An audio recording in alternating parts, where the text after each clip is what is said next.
Yeah. Yeah, no, exactly. And that I think that's one of the biggest issues is like one, I hate seeing people lose their jobs, especially losing it to technology.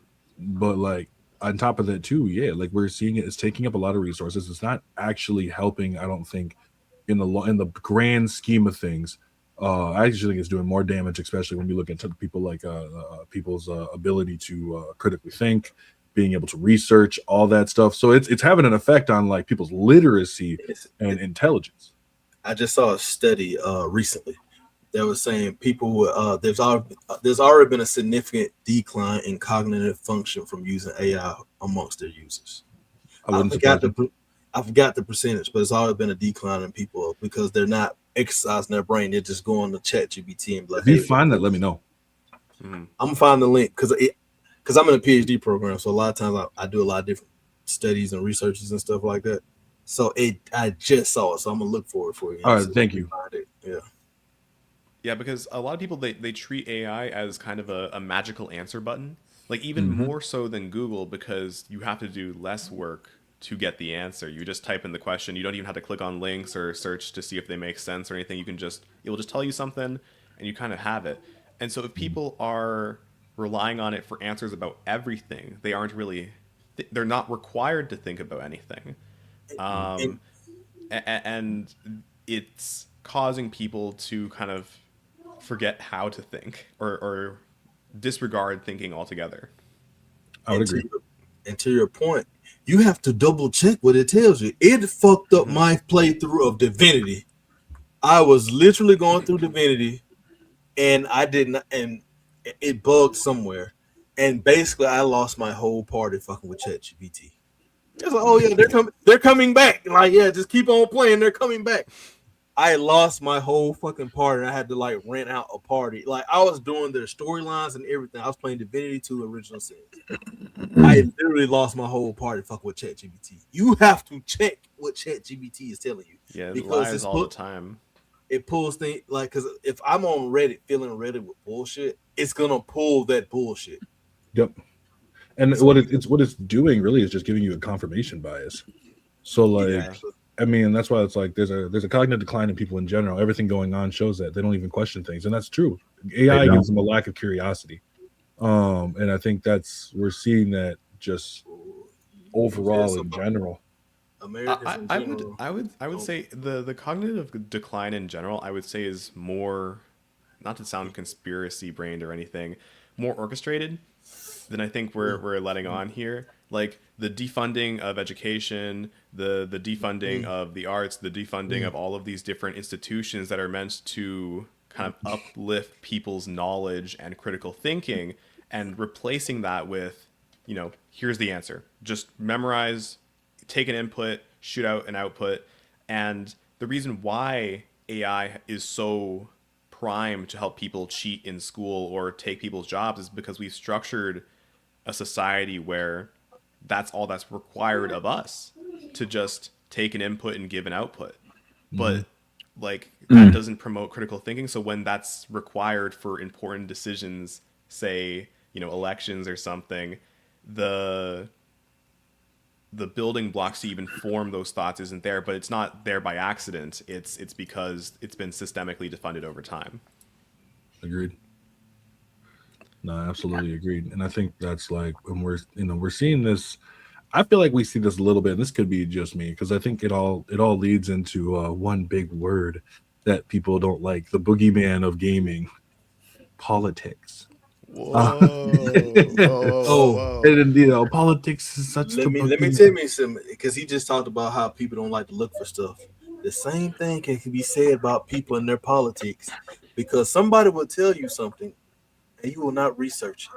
Hmm. With So AI coming in, with AI coming in the picture, on top of that, you have people putting out fake news about different things. No pun intended.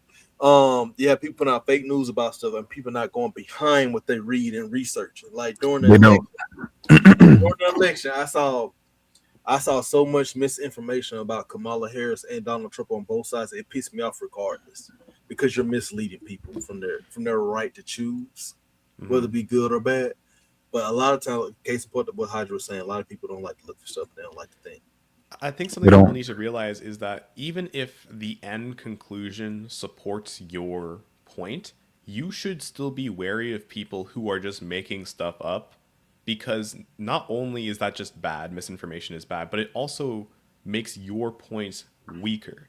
When you have somebody else They're coming not valid. alongside you and saying, here's the thing, yeah, I agree with you, and also this, and that thing is a complete lie, or it's made up, or it's just not right, like you're leaving your own argument open to completely being dismantled if you don't try to like tackle that. And so a lot of people, what they know how to look out for things when it's against their beliefs already. They know how to look out for misinformation stuff. They're like, oh, that doesn't seem right because I already don't believe it. But if it's supporting something you already believe, it's still equally as important to double check things, to go out there and look for, secondary sources, because uh, people lie even if they believe in what you believe. In case of point, what you said earlier, AIs, they're gonna, when you ask a question, because case in point, I have a frat brother that played football. Hmm. I said, hey, do you think I could beat this person in a fight? They told me no. I said, well, this person has an injury history. Oh, if that's the case, there's no fucking way I'm being an NFL athlete, dog. I don't care who it is. Yeah. You feel me? But that one little point changed the answer to suit what I wanted it to say. And of course I ran with it because I was like, yeah, I could beat your ass, but just to be a dick. But like that one little talk point, you can manipulate it to saying what you wanted to say. Like I could probably I could make Chat GPT say I'm the smartest motherfucker in the country. Hey, our president doesn't have a college degree or a higher education. Do you think I'm smarter than our president for me doing a PhD program? Yeah, I think you are probably smarter than your president since you have a higher level of education doing X, Y, and Z. It's easy to do. And a lot of people want yes men in their corner nowadays. They just Yeah. want confirmation of what they believe in. Mhm. When you need somebody to tell you, hey, you fucking stupid. Yeah, I mean, and that's Yes. and that's how I was mentioned before. That's why they use things like AI. How many times have you heard someone say, "Well, like Google this, Google this," and it's like research. I Googled it, and I'm like, "Well, Google's not a source. It's a Correct.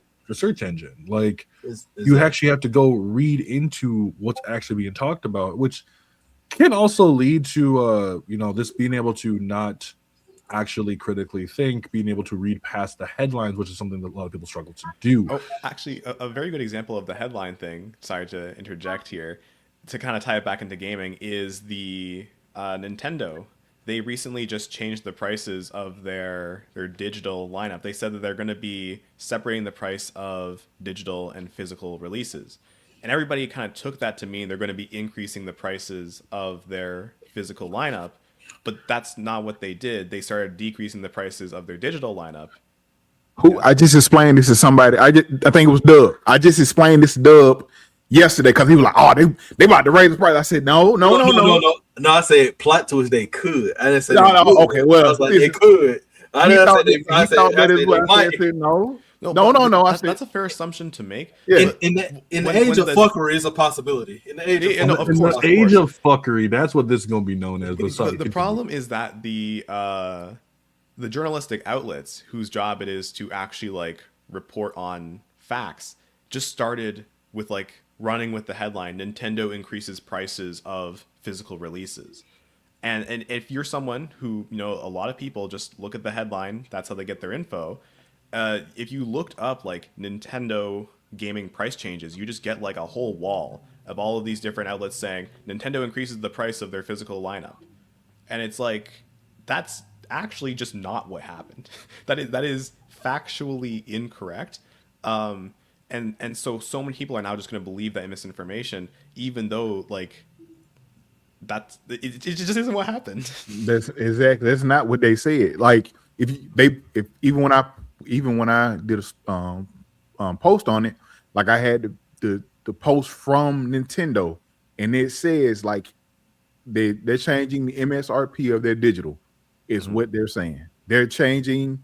They were gonna and it gave an example like Yoshi in the Mysterious Book or whatever it's called. They're gonna the physical will be 69 or whatever, and then the digital will be 59 or what something. It's gonna be. It was a $10 price difference. And my thing is, if this goes well, which I'm assuming it will, but if this goes well, like I would love to see other companies, put this into play because I doubt it'll happen, but I would love to see other companies do this because the simple fact of for the longest of time, for somebody who I primarily buy digital games, and a lot of people that do digital games, you have that question: why are digital games the same price as physical when you're not creating a box or a disc? Is not being put on that, whatever the case may be. Distributed, shipped out. But correct. You know what's crazy? My goofy ass never thought about that till you brought it up to me one day. It's a good question. Like, why are we not, and listen, I mean, you got some, I think somebody may have been, I think it was in one of Afro Live, it may have been Zenetsu was trying to explain why it was somebody that was trying to explain why, well, you got to pay for this, you got to pay for that, but like, so you mean to telling me and my only thing is like, so you got to pay for all that, but so the distributing and all that, putting the stuff, sending that out, all that shipping, that's free? Because it can't be the same if you're just uploading it to, a site. Now, granted, I know that it has to go through a certain thing as far as like the testing and all that stuff for like certain platforms or whatever the case may be. I get that. I understand that. But all games have to go through that, regardless of it being digital or physical. But what you got to do? Crazy thing that I'm thinking about it. Granted, this was 6 years ago. I'll never forget. I was trying to buy Final Fantasy VII Remake, right? Mm-hmm. And I wasn't a fan of buying digital at the time. It was $69 on the PlayStation Store, but I went into Walmart and found that same game for like $44, brand new. So like, it's kind of like, to your point, like all the distribution, all the other shit, and like the digitals, it was brand new from Walmart, but it was still more expensive on the PlayStation. And with that digital, aren't you paying for convenience? Like that's the thing. Like, you're just paying for the convenience, and they're that's why trying to get you like it's a not searching for deals. It's just easy to pick up the newest game. It's right there, right on your device, and because of that, they can kind of keep the prices homogenized. They can say, okay, well, every new game is just going to cost this much, and you're like, okay, yeah, that makes sense.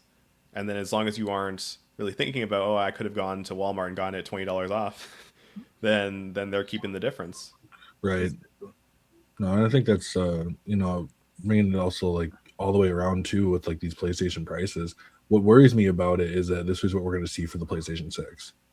Because I want to know how many people are actually going to go and start buying like a PlayStation 5 Pro when then they're just going to be like, oh, PS6, like, is it going to be, the 600, the one that's like the PlayStation 5 now, or is they're going to try to bump it up to something like 9 and push even more people out of that market? I think that's why they're delaying the launch of the PS6, at least internally, because like, despite being greedy, like all of these big companies are greedy, they still recognize that the best way to make money is you actually have to be able to sell units. And if the price is too high, then no one's going to buy it, especially at the launch of a console when they usually don't have that many exclusives. There's usually not like a reason to go out and buy it, especially if like, for the most part right now, the PS5 and the PS5 Pro just work pretty fine for playing like every game. And so people are just not going to buy the PS6 if it comes out next year. And the only difference is that it's like $1,000 and also stronger. And they know that. So they're trying to like ride out the wave, I guess. They're trying to bank on the AI bubble and maybe tariffs and maybe all these other things kind of becoming less of a factor in 3 or 4 years. And whether or not they're right is kind of going to determine how much they price it at. That's why the Steam machine got delayed too, because I bet they had a price internally. They probably had a whole plan for how everything was going to roll out, and then they're like, oh shit, everything's way more expensive to build now. We can't price it like this anymore, and we know that that's going to be bad PR if we release it and the price is like $800. People are going to freak out. And that's what I was going to say. That's what I was saying. That's been my whole point about the Steam machine. People are like, oh, I like it looks cool. I think it could be a cool device. However, it all depends on what the price is, because it's a console. If you want to compete in the console market and have people like, granted, have people introduced to your system, people who don't have Steam account, people who don't have access to Steam. Granted, you're gonna have people who have Steam already they're gonna probably pick that device up. But for the new people that you want to bring into your ecosystem, you want this price to be competitive with everything else that's out there, whether it be the Xbox, whether it be the PlayStation, whether it be the Switch. You still want your device to be able to be competitive in that market. And if you come out and you drop it and it's $800 for one, because I think they were doing two different SKUs. If one is 700, which is the less powerful, or the one that has the less amount of memory, and then the other one is 900 or whatever case may be, people are going to look at it like, okay, that's cool. And then of course you always going to have and for the life of me, these people, they don't bother me, but it really just it grinds my gears when you make a comment or you're talking about something concerning, like the post I made yesterday about PlayStation raising their prices or whatever the console. Of course, somebody has to come on there. See, this is why you should have just built the PC, bruh. Stop it. Stop. I cannot stand when y'all PC people do this, because it's like, one, I get it. PCs are cool. You can do all that. Everybody does not want a PC. Everybody, I don't have the space for a PC. I will say, people don't have the space. Some people can't afford it. Whatever the case may be. Why you don't? Why? Why do you have to comment this on every post? Somebody's even we're complaining about a console or whatever the case may be. I get it. People are allowed to complain about, especially when it comes to price and stuff like this. I don't need you coming on here. You should have just built a PC. Bruh, chill out. I can't stand that. Have you never heard about our Lord and Savior PC? Come on, man. That's exactly what it feels like. It's crazy too, because if there's CPU shortages and GPU shortages and RAM shortages, does not mean that the price of PCs is also going to go up. Case in point, my homegirl Phyllis, she had to upgrade her RAM or GPU. Bro, it was like she was looking at different like RAM GPUs, like the more new ones, they were like $5,000. Yeah. She had to go with like a something 4,000. I don't know what the fuck it was. It was like a 4,000 model that was cheaper that she had to buy, because the more recent one was like $5,000. Yeah. It's like, bro, no, I'm not spending and it's $5,000. probably going to go up in price again. I think with the PlayStation price hikes, and I firmly believe this, they stocked up on PS5s early to try and avoid having to raise their prices, because it's horrible PR, and especially when you're trying to make all your stuff exclusive, kind of barring people from getting into that ecosystem by raising the prices is just a bad move. But when it comes to companies of like Sony's size, oftentimes the people, making the games or marketing the games, they don't have a say over how much they're going to charge for things. That's like the higher ups who get to decide that. And the higher ups, even if they're selling the consoles at a loss, they're not going to be selling them at that much of a loss, because that just looks bad on a balance sheet. It's going to look really bad. It's like, oh yeah, we sold 10 million consoles this quarter and we also lost a ton of money doing it. They're never going to do that. And so as things get more expensive to make, they're just going to raise the prices, and it's not going to be a Sony localized thing. It's going to happen with Xbox, it's going to happen with Nintendo, it's going to happen on PC. And like, as of right now, at least, it doesn't look like it's going to be slowing down, which is the really hard thing to pay attention to. To your point, Nintendo raised the prices on almost everything at launch. Like Joy-Cons, I think Joy-Cons were supposed to drop at $79. I think if I remember right, a Joy-Con says like $99 now USD. Xbox, I thought, was doing that too, weren't they? With the controllers and stuff, they bumped them up. They didn't. The controllers didn't go. Just I think the system. I don't think the controllers went up, but the system. The system went up. The actual system itself went up, but the controllers, I think, are still the same price. I know PlayStation raised the price of their controllers, I think, last year. Certain ones, which was weird because the different colorways had different prices. Like different colorways have different prices. But like I said, in my video yesterday, again. But I've been talking about this since last year. I said they were waiting till after Christmas to do it. But I said I probably said on a couple of our pods as well that the PS5 and the Switch 2 were both going to go up in price. It's just they were waiting till after Christmas to get those holiday sales. And once they got those holiday sales, starting 2026 or in 2020, sometime they were going to raise the price. And the PlayStation was right there. And I just saw something earlier that PlayStation Plus could also be going up. I'm not surprised. And And so that's that's the marketing battle all these companies are in right now.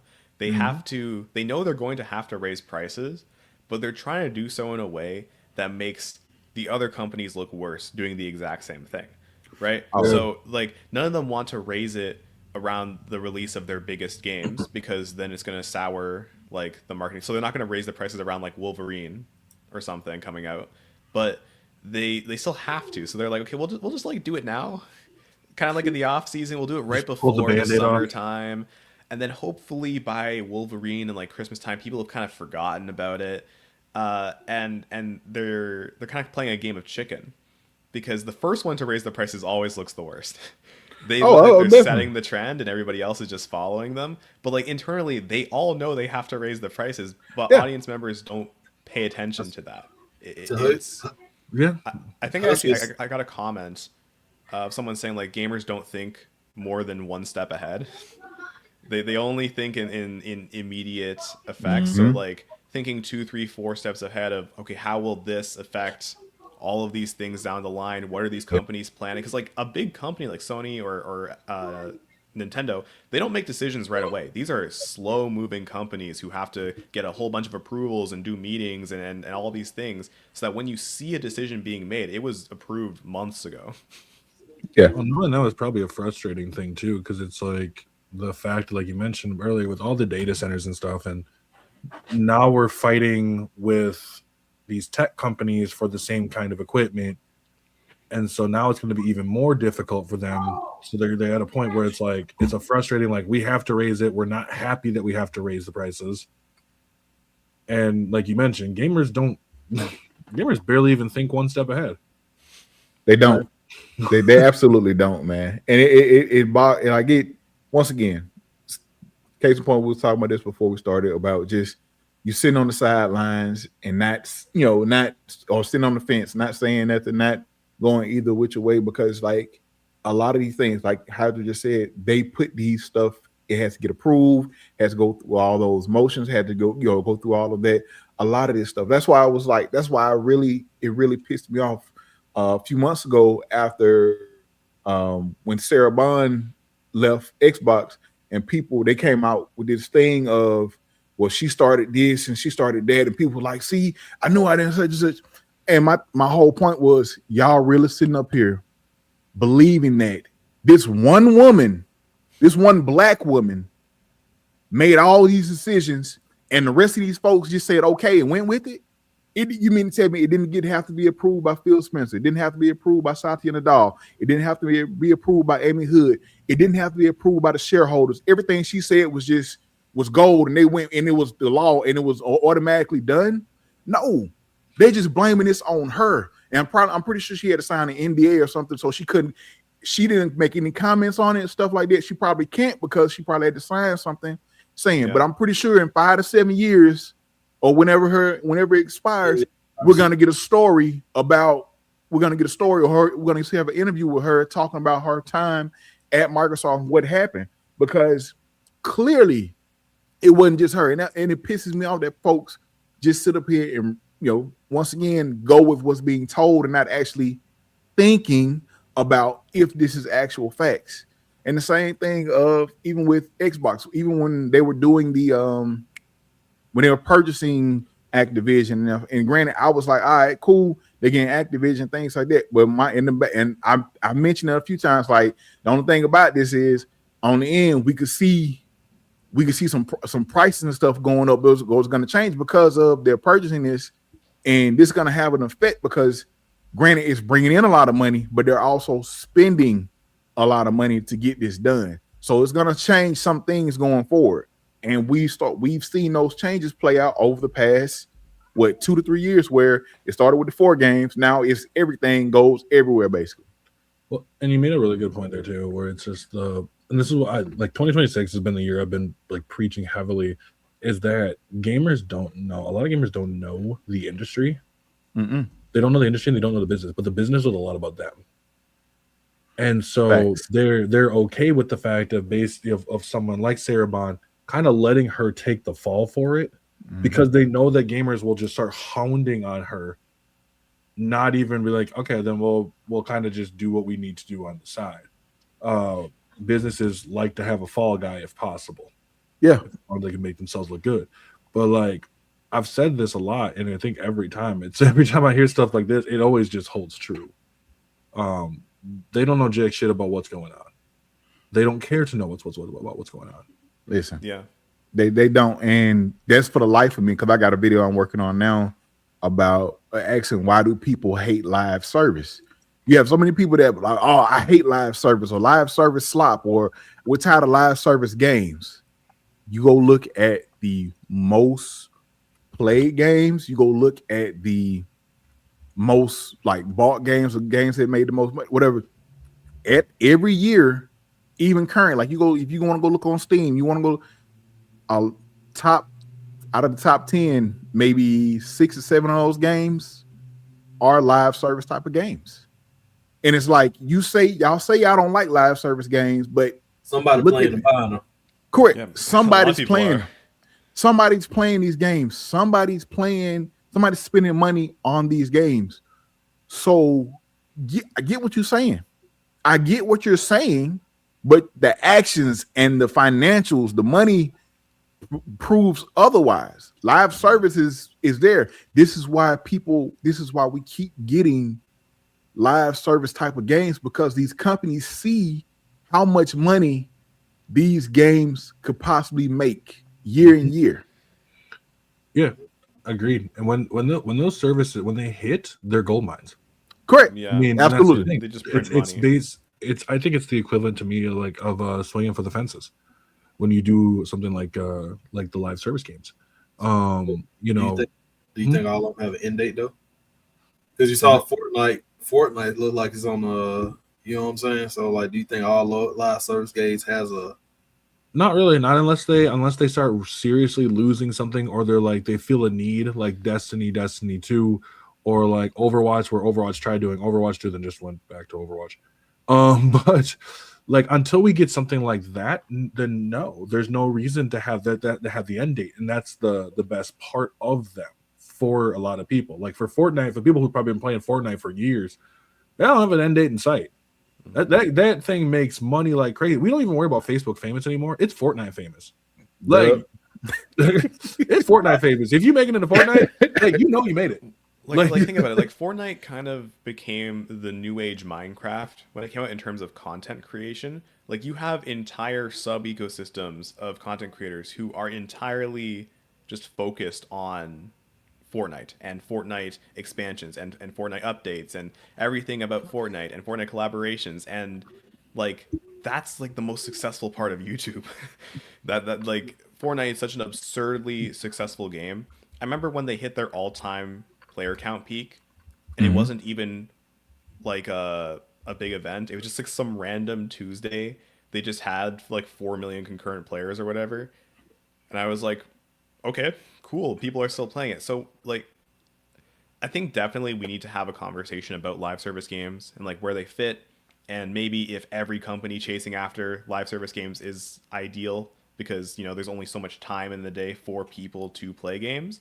But they certainly do have a place, and I think having Facts. them as constant competition does incentivize other companies to try and make their games better, because it's like they need to pull people away from Fortnite, right?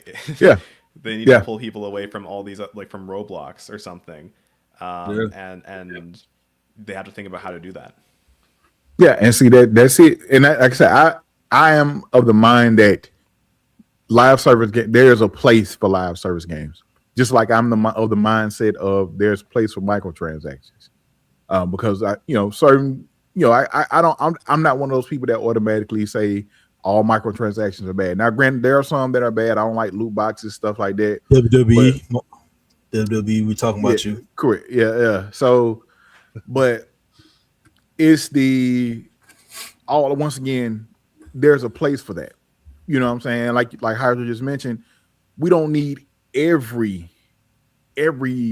gaming developer trying to put out a live service game. You know what I'm saying? Now I get it. You want to try to make something you want to try to make something. It's a bar show every stage of period. Oh, I gotta know which stage of mine was considered the final stage. That's why I gotta know. Lord, I gotta know which stage I am. that is hilarious, All Polar. the Pokemon evolutions. But we don't need it. We don't need every company trying to do that. You know what I'm saying? And you know, you're gonna have your ones that try. Even if you do try, you know, and it fails or it doesn't work out, be able to move on. My only thing is, let's not invest. We need to find a way to do them where you're not investing millions and millions of dollars of a game, and then that game fails, and then not only do we have to, the game goes away, the studio gets shut down, developers lose their job. We've seen that. Concord, then most recently, High Guard.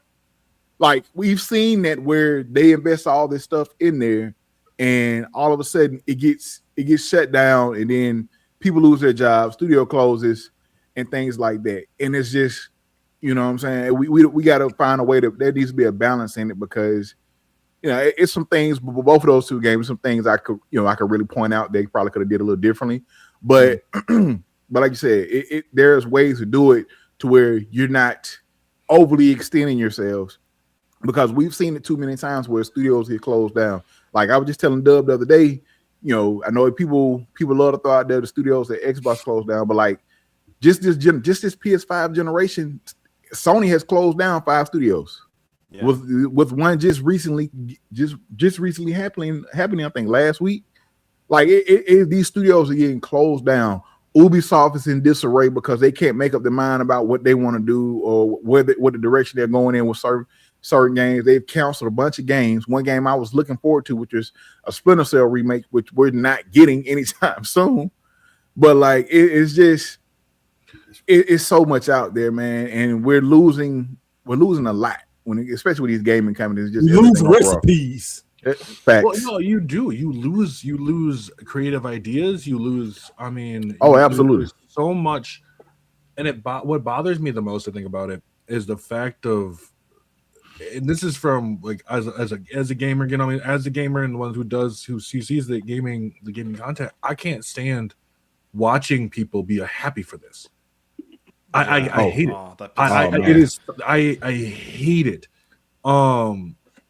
Over and over, we see people, like when it came to High Guard. I mean, it isn't even before High Guard, but like High Guard, games like Marathon, like they're begging for the fail of studios in order to validate what you already your preconceived notions. It makes them feel powerful. It makes us feel like, hey, my decision influenced this. Mm-hmm. It's kind of annoying sometimes because you'll see a campaign against a game, right? And the game has done nothing wrong aside from just like exist and be a game that some people don't like. South of Midnight. Yeah, and or you know, exist and have black people, and that pisses off a whole bunch of gamers. And the problem is that, like, they are underestimating. I think the problem is that the average gamer does not know how hard it is to make a game. They don't. Making a game, even a functional game, like not even good, just like a game that works, is incredibly hard. And as you add more people to that game making process, it doesn't necessarily become easier, because focusing on the ideas between all those different people becomes a new challenge. When you see a studio that has like hundreds or sometimes even thousands of people working on a game, it's a miracle that something comes out of that.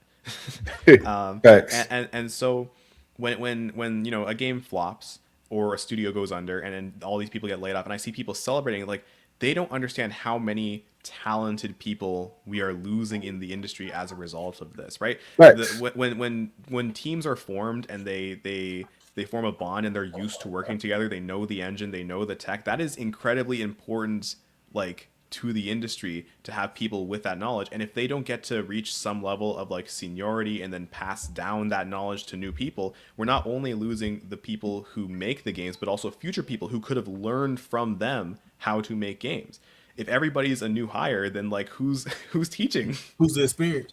And to your point, I know 2 people who've been affected by gaming layoffs, and they got one of my old roommate. in college. I didn't know he was out here in California. He was in San Diego with like Activision or something like that.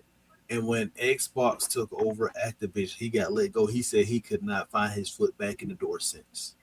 Another buddy of mine, I'm not gonna say his name because I don't know if he wants his business out there. He was in the gaming industry, making promotions, doing well. His studio, they were dissolving the studio or something like that. He was telling me he couldn't even find regular work because people were like, "Oh, you're overqualified. You're gonna find something better and leave." And he couldn't find nothing in the gaming industry because like everything's tight knit. And I think that's so it's kind of sad when and I think about like okay, I think one of the most tragic ones is Tango Gameworks. I know they've kind of been picked up recently, but the story of how like they release a game. The game is good.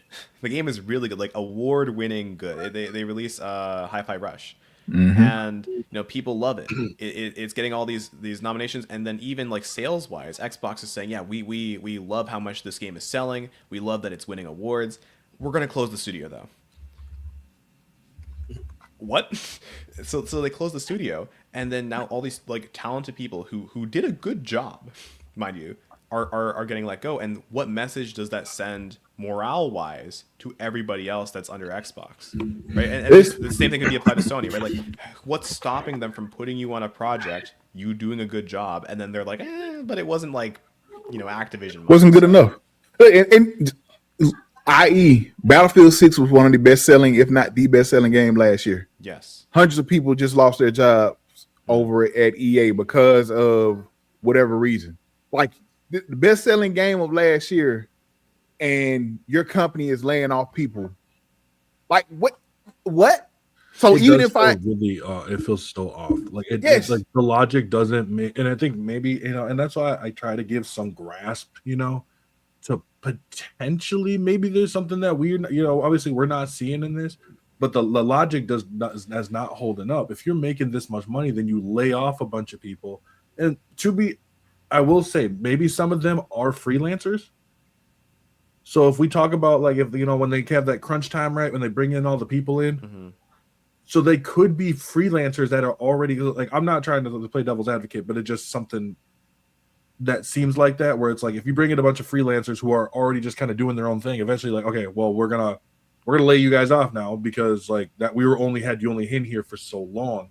I don't know if that's true. Like I don't know nothing about that, but like that could be a thing. The problem is that like I think.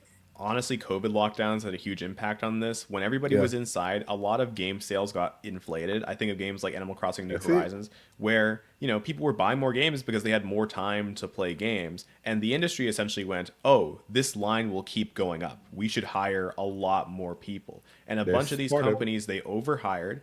And in 2023 and 2024 especially, there were like thousands upon thousands of layoffs because it was a direct response to that of... well, the line didn't keep going up. And even though, like, and I'm not even giving these companies an excuse, they should have known that a global pandemic, which isn't permanent, would not result in permanent growth, right? That's on them for overhiring there. But as a result of overhiring, every single project wasn't doing infinitely higher numbers. And so they keep letting people go. And it's slowed down now, even though we're still getting mass layoffs. But like 2023 and 2024 were like... abysmal for layoffs. There's so many people were losing their jobs in the gaming industry, and like you guys were saying earlier, some of them found their way back, but a lot of them didn't. A lot of them never returned to the game industry, and that is like a loss for all of us. Yeah, and also another big part of that is somebody, I think Polo just mentioned it, but we talked about it. The shareholders, the stockholders, these PD CEOs. You got the people below, once again, doing all the work, doing all this, developing the games, and they're getting laid off. But these CEOs and they're not taking pay cuts. Like they're like, so it's like you're letting the talent go, but you're keeping the person up here. So essentially, what's going to happen is you've let all the talent go, so you're going to start really producing or putting out shit games or games people don't really like, and it's just going to cause the studio over and over to get, eventually maybe get closed with it because you're mismanaging. Like you know what I'm saying? You're Right. keeping this guy up here, but all the people that actually put in the work, that develop the games, that write the games, that do the stories, all of this, that know the actual work, the talent, you're letting them go. And like I think Dub just said it, we're losing the recipes. You're letting all the recipes go, but you know what I'm saying? All the people that know how to cook, you're letting them go. But you're keeping this guy up here because he's the manager of the restaurant. And it's like, but essentially, And he never worked in the kitchen. correct. He I never think worked in the kitchen. But I think also isn't that part of the issue though? Is like at the end of the day, you know, this business is in to make money, and if that person who doesn't matter who they cut, he's still pulling in the numbers they bring. They're gonna keep that person. I think my issue that comes into it happened. It happened a lot in 2022. I believe when one of Sony's execs was talking about like all the cars that he's got because of these like price bumps, and that set like a whole precedent at that point. Like that just kind of, I think, and it's something that I don't think gamers thought about at the time, but it really just exposed how devs or not devs, the CEO felt so out of touch, or the exec felt so out of touch with what was going on. And I believe that like one of the big issues is that we don't have this. I mean, I don't like there's a business, they don't have to tell you everything, but it's nice to get some sort of transparency to see, hey, what does go on with the gaming industry? You know what I mean? Like when you guys do have these cuts, what gets said? I had a dude who was yesterday, the day before, he was a community. He was a community manager, for multiple different games and stuff like that. And so we had some questions talking to him. If I get a chance, I'll bring him in one day. But it was interesting from his perspective. But it feels like there's just so much that we just don't know, and as a person, it sucks when I hear people get laid off. It also sucks when I see a game get trounced and not even getting a chance to succeed. Like there is a bit of this gamer accountability, which is always like that, you know, hey, be open-minded to try to some of these games, and if you don't like it, that's cool, that's not on you. But like especially by new devs who are trying to work their way into this space. I think a good example, kind of what Polar was talking about as well. I'll use Capcom as an example here. I love Capcom games. You know, this year especially, Resident Evil 9, Monster Hunter Stories 3, and then Pragmata next month. They're kind of on a roll, but it's so obvious how wormed in the accounting guys are, or the suits. You know, where you'll see a game like Resident Evil 4 remake or Devil May Cry 5, they'll come out and it's like a phenomenal game, best in class, one of the best you'll ever see. Also, here's a bunch of microtransactions for some random currency that we added that you can use to buy a bunch of other things. And it's even in like Dragon's Dogma 2 and Monster Hunter, like it's so obvious that these developers are being told to add monetizable elements to their games, and they try their best to make it useless. They try their best to make it like a non-important part of the game, but it's always there. And I think it reached a boiling point with Street Fighter 6, the Capcom World Tour, where they had a pay-per-view model for watching it for the first time ever this year. A pay-per-view model? Yeah, so if you wanted to watch the Capcom Cup, you had to pay money. And the problem is that this came as a surprise to the people organizing Capcom Cup and the Street Fighter 6 developers. Like, they found out at the same time as us that suddenly their tournament was going to be monetized to be viewable. I remember, like, there were some Street Fighter 6 devs on Twitter who were like, I have no idea what's happening. and it's the fact that, like, the suits can essentially go over the heads of the developers, even, like, the lead developers of a game, and say, you know, you have this creative vision, sure, you made a good game, sure, it even sold really well. You know, Resident Evil 9 was one of the fastest selling Resident Evil game. Monster Hunter Wilds, fastest selling Monster Hunter game. But you have to do this because we said so. And you're like, we're getting worse games as a result, and it's going against the wishes of the developers. Yeah. In such stupid ways. I can't stop thinking about it. Monster Hunter Wilds released earlier than it should have, simply because Capcom wanted to reach their quota for like this quarter or whatever. And the game suffered as a result. The first impressions suffered because it came out and it was missing some features, and it wasn't like the performance of the game wasn't as good. And it's like the devs knew this. They stopped saying happy hunting in their I've noticed it. Yeah, their Monster Hunter showcases. Because they genuinely weren't having a good time talking about this game. They knew that the fans were disappointed, and they knew it was being blamed on them. But like it wasn't their fault. They were forced to put out a product earlier than it should have been released simply because some suits wanted to have a better balance sheet at the end of the quarter. I'm like, Yeah. what are we doing? And this is why I take offense when you have so many peasants, common folk, talking about devs are lazy or devs this and that, because 9 times out of 10, hell, just about 10 times out of 10, it is not the devs' fault. Yeah. Like even if a game, you know what I'm saying, you gonna have some stuff, you know, if a game comes out and something is messed up in the game, you know, I get it. Something like that happens that may not got the right amount of testing. However, the dev still is not, it's still, you know what I'm saying, they could have coded this and whatever the release came out, it could have been, something could have been messed up. However, you talking about, you know, devs are lazy, devs are this. Bro, why do you even know what a developer does? Do you even know? Could you do this? You calling them lazy? Do you know what they do? Could you go and do this? No, you can't. So shut up. And it's like going into imagine going into a restaurant. You have a chef in there who's been doing it for a long time, and then like the manager walks in and is like, actually, you need to add more paprika to that salad. And it's like, well, there's no thing. But we want it. It's fine. Like it'll be great. And then you as a dev, you have to basically send that out, and then they're the ones who get flamed for it. And like, I think these people, the devs a lot of times feel like shields for the people who are actually making more of these monetary decisions. Yep. You know, and so like it's unfortunate because, as you know, I love talking to devs, and I'll say straight out I will defend devs like hands down before I start saying, hey, there's an issue with whatever. And you know, the thing I get is like, well, you telling me all devs are not lazy? I don't know. I haven't met one that is. Yeah, because if the game works, right? Like by the time the game comes out, if you can play it, they weren't lazy. And it is so much work to make a game. As someone I got my full stack coding certification.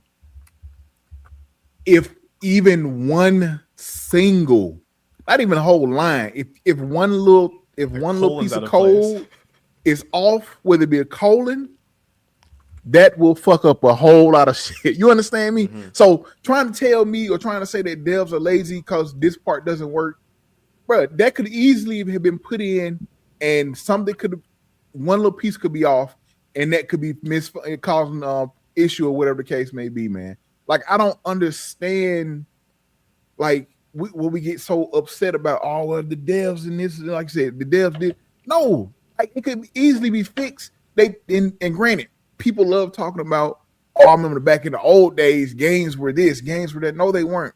You're being fooled by your nostalgia. We had broken games back in the day. We had game-breaking bugs back in the day. We had all of that. It's just now. I fucking hate nostalgia gamers, bro. Like, I'm gonna be honest, I can't do it. Listen, it's just now we can get patched. Listen, I feel you, Afro. I hate that as well because, like, listen, I look at nostalgia. It can be bittersweet. Granted, there was some stuff I do love back in the day, but there are also some stuff from back in the day I hate. When a game, like I just pointed out, when a game came out and there was a bug, unless they decided to redo that game and print out fresh versions, if you already bought the game, you were messed. It's it. That's all you got. You had to deal with it. You had to deal with it. Correct. You were fucked. But nowadays, if there's an issue with the game, guess what? They have the ability to fix it and patch it so that it no longer keeps happening, man. And it's like, why is that not giving us stuff? Like, look at Spider-Man 2. I you know, despite the debacle of Spider-Man 2's DLC, one of the things I did love, and I think they did it with the first one too, is they just, hey, we got new suits and stuff like that. We're excited to show you guys. And like, it's that little stuff that they can do now that they, like, beforehand they'd be like, well, I guess we'll put it in the second or third game, maybe. Correct. We can get to it. Like, I think what gets me about this, like, it leads to that whole the no good games anymore. statement. That dumbass conversation. They're Yeah. they're no good games anymore. Otherwise, the acronym is just nigga. But like it's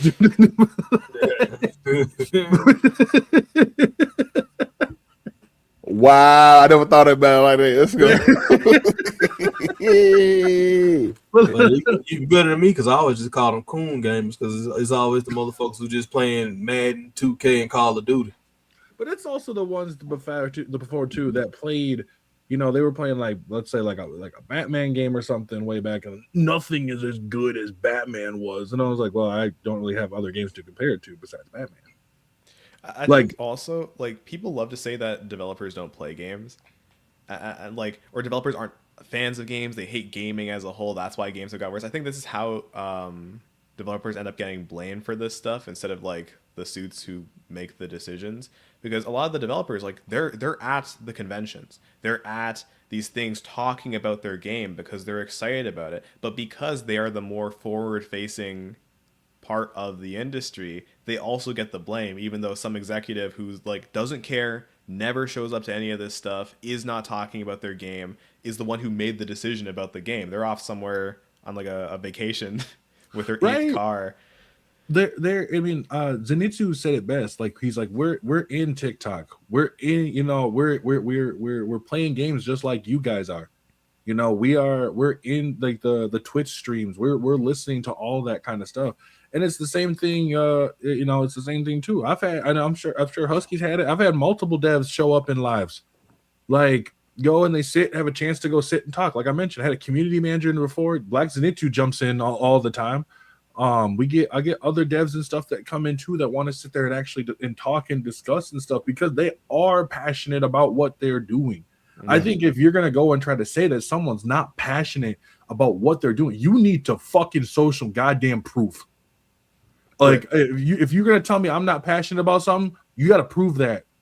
You can't just make a statement like that and then walk off and be like, "Well, that's just my opinion." Fuck your opinion. I mean, Base especially it on in the something. gaming industry where like they oftentimes have really bad working conditions. Like they take like horrible hours. They take all these time to like make games. They put blood, sweat, and tears into it. They get made fun of by like general audiences, and they just kind of bear with all of that because they know they're making a game that they want to make. Like they're in the gaming industry that they've always wanted to be in. Yeah. And you know, the suits, they exploit that, of course. They like you look at Rockstar or something, they're making people crunch to get GTA 6 out.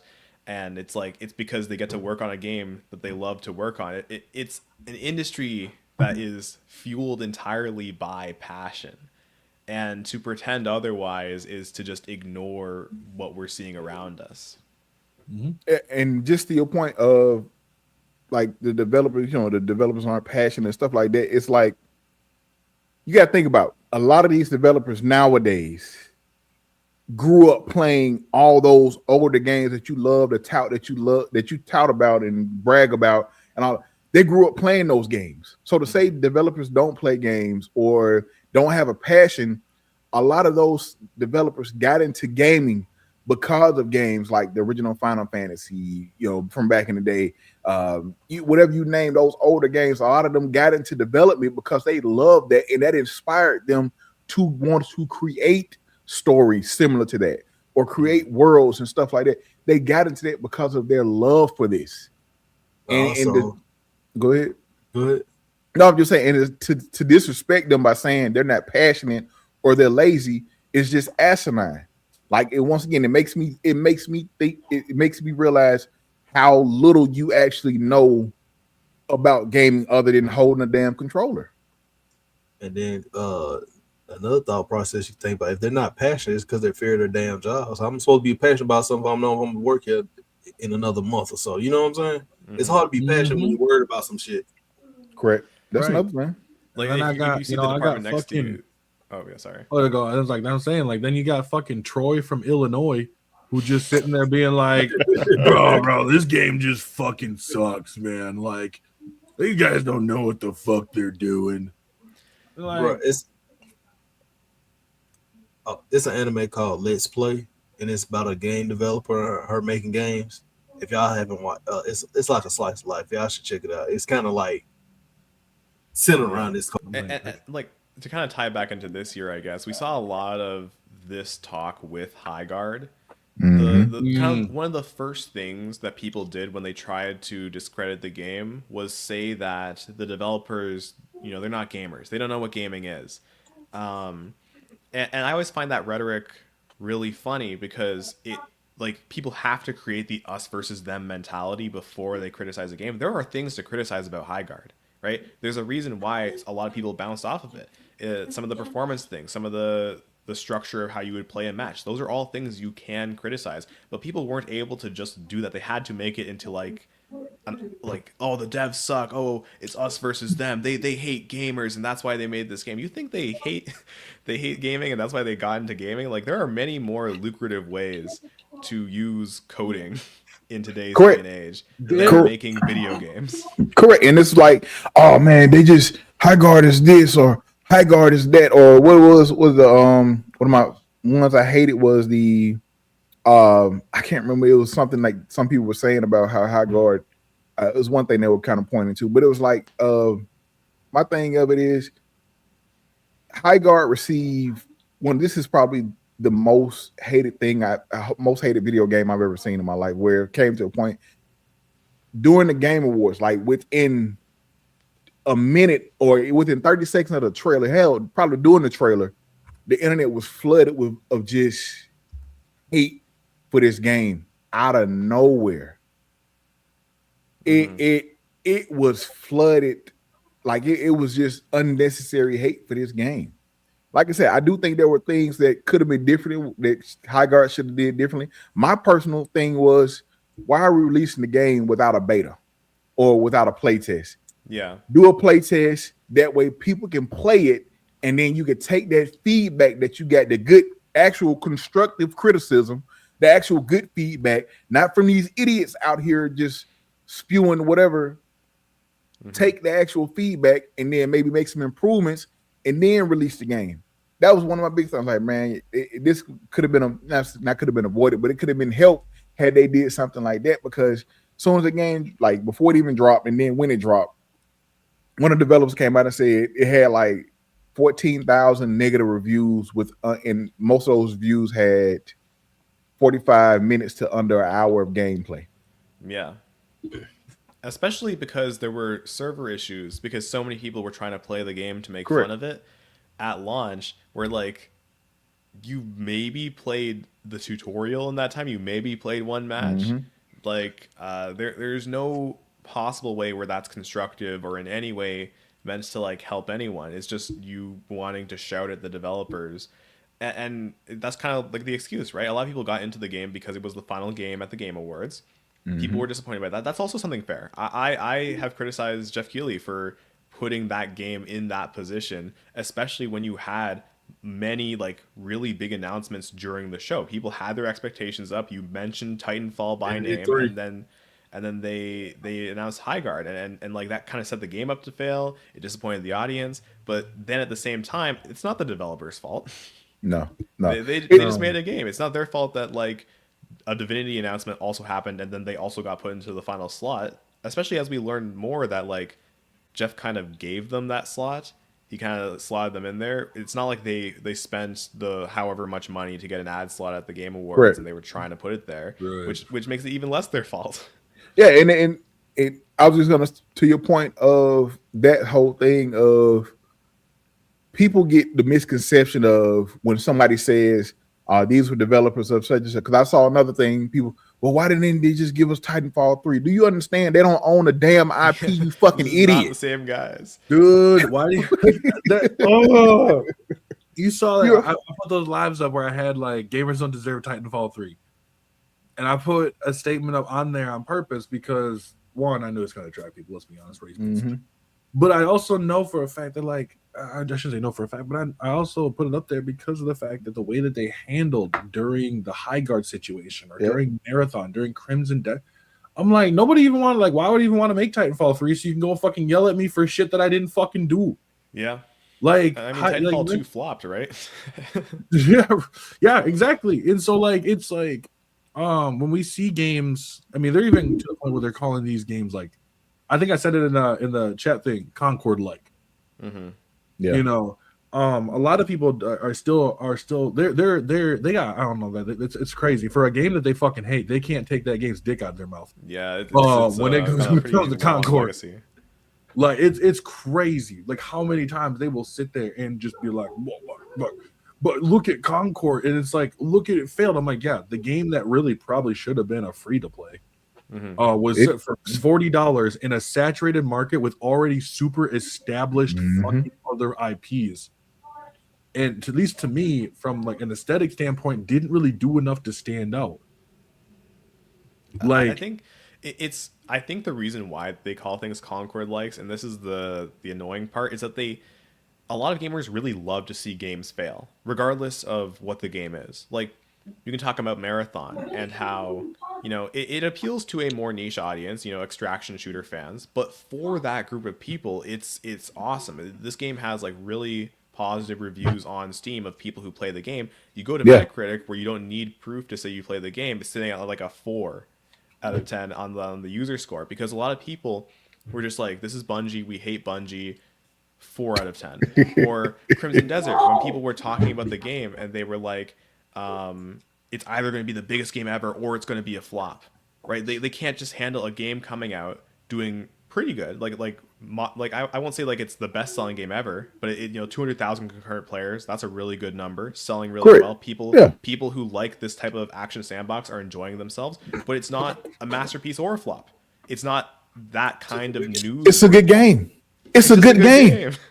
And people have to, and that's why I dislike the word mid and meaty. Like, good doesn't necessarily mean mid. But people love to say, "Oh man, it's just a mid game." You just say it's a good game, bro. Every game doesn't need to be outstanding, amazing. Every game is not a shit show. We can have just good games, and that be okay. Like, I don't need every game to be a game of the year nominee. I just need it to be a good game, something fun for me to enjoy and play, which is what game's supposed to be about. And supposed to buy 2K every year, and they ain't changed shit in the last 3-4 years. No, exactly. And I think too, that's I think it was Measy who said it, but like right now, gamers are a victim of success because there have been so many good, solid games that have just come through that we are right now at this point where he's like, like the standards are just ridiculously over the top all the time. Every game, it's like, if every game isn't, an Expedition 33, then it's, a mid title, which we know, one, isn't true. And two, obviously, I don't think companies did themselves any favor when, I forgot what company it was, when I think it was Baldur's Gate 3, and they're like, yeah, we can't make a game that is as good as that. So actually, in some regards, the developer kind of shot themselves in the foot, which actually kind of hurt the company as well. I actually have a kind of funny story about that. That is an example of people needing success to mean failure. Because when a lot of gamers see a successful game, they don't automatically go, wow, this game is really good. I'm so glad we got this game to play. They go, this game is really good. And that, that shove it in the face of all the other developers who can't make good games. Yeah, take that, every other developer. You didn't make Baldur's Gate 3. And I think that the statement made about Baldur's Gate 3 was relatively tame. I forget which developer it was. It might have been a journalist even, where they said, like, Baldur's Gate 3 had some very ideal development standards. They had essentially infinite time because they had a very understanding audience. They had early access. They had an early access where journalists were willing to come back in multiple times to keep re-reviewing the game at every single stage of growth. So they got really good feedback. They had access to the Dungeons and Dragons IP as well as the Baldur's Gate IP, which are pretty established as like all-timers. And they were able to take their time, make the game that they want, which, most developers just don't have any of that leniency. They have deadlines, they don't have IPs, they have crunch. And so Baldur's Gate 3 coming out should have been used as a way of saying, this is the development standards we should be giving to our AAA studios, to our golden gooses or golden geese. If we know they're going to be able to put out phenomenal titles with time, we should be giving them the time and resources to do that. But it kind of got turned around into a message of, see, every other game is afraid of Baldur's Gate 3 because they're so good and everyone else sucks. And that's not what was being said. Correct. And so many people didn't realize Baldur's Gate 3 had been playing Baldur's Gate 3 for what, a few years or a couple of years before it actually released. Like, people didn't understand that. People didn't understand they were getting feedback on their game the entire time. So they could, they can implement that feedback, make fixes, corrections, stuff like that to make the game more enjoyable. People didn't understand that. It was and nearly it's like, 3 years. Correct. And I remember people when the game dropped or whatever. I remember seeing a few people online time when they had been playing it already for so many years because they were in the testing, they were helping with doing all this stuff. It's like people were playing this game already. They had ample opportunity to give feedback on this game and get stuff like that. Not saying that every game needs that, but at the same time, that is an amazing way of doing it, especially when you're getting feedback from people outside of your normal sphere. Like you said, like Doug pointed out, where a lot of these companies, you have certain testers or you have certain people that maybe they're in there and they're just trying to, do and help to push the game along, but they're not testing everything. They're not getting all the feedback they need to get to be given or whatever the case may be. Like, you have to get, like, it'll be amazing if every game, big game did that or company did that, where we've been worked on for 3 years and we got so many people playing the store. We got people outside of the company, different people working at game sites, stuff like that. So you're getting that feedback from those type of things to make those corrections and fixes or whatever the case may be, man. But I agree. Every game does need, they need that type of time. They need to be away from crunch. You need to be away. And it goes into the point of maybe we shouldn't show game, like I said, at these showcases, have games shown so early, stuff like that, and start putting release date on certain things. Elder Scrolls 6, Mega Man Override Duel. Like, it's maybe, something like that should be implemented, but there is so much that we can do to be fixed. Like you mentioned, with Concord, Afro, I agree with you 100%. Concord should have been a free-to-play game. Concord should have been, with the competition that was out there. Like I said, I compare it to free chicken. You got free chicken with Overwatch and Marvel Rivals right here, and then you come around and you want to charge me for this chicken? Especially this chicken, I don't think this chicken is as good as that free chicken. I'm gonna take the free chicken. Well, and I also said when it came to Concord, which is the same with High Guard, I like the characters and I like designs. I like some of the world aspects of it. Don't give up on that universe. Please do not give up on that universe. I want to see them see what they can do with it. Maybe give it off to someone and have them work on animation, or have I don't know if they'll be able to, but I'm just spitballing. But the secret level episode was really good. Yeah, the secret level episode of Concord or about Concord was actually really good. That's what I think some of these can show. I mean, we've seen that games can be into TV shows. Obviously, one of the biggest ones I've always said was ARMS. If ARMS for the Nintendo Switch was made earlier, it would have been a Saturday morning cartoon show. Then you got a game like Hi-Fi Rush, which is a Saturday morning cartoon show. Like that, there's no doubt about that.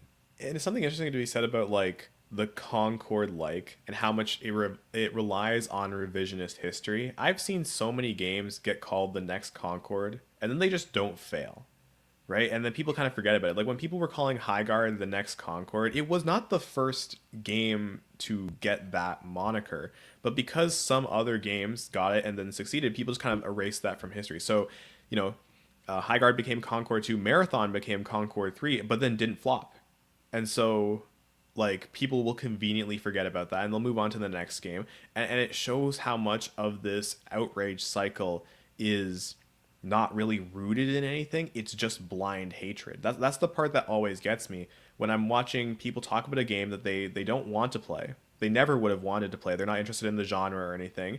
They didn't play it out of curiosity, but they're still here in every comment section and every trailer shit talking the game. And then the game turns out to be good. And they're like, see, told you so. I knew it would be bad. And then they just move on to the next game.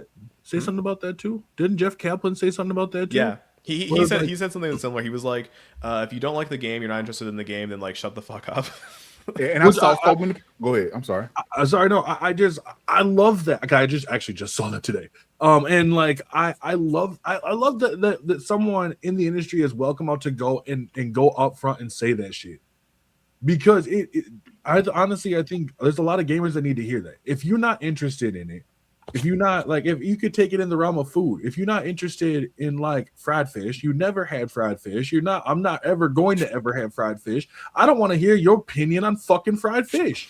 Facts. And just like any other game, like if you have no interest in Crimson Desert or wherever game, if you have no interest in playing it, whether now or in the future, and you're just like, no, I don't give a fuck about what your opinion is on this game. It's honestly, it's because all you doing now is just spitting out just fucking hate for something that don't fucking matter.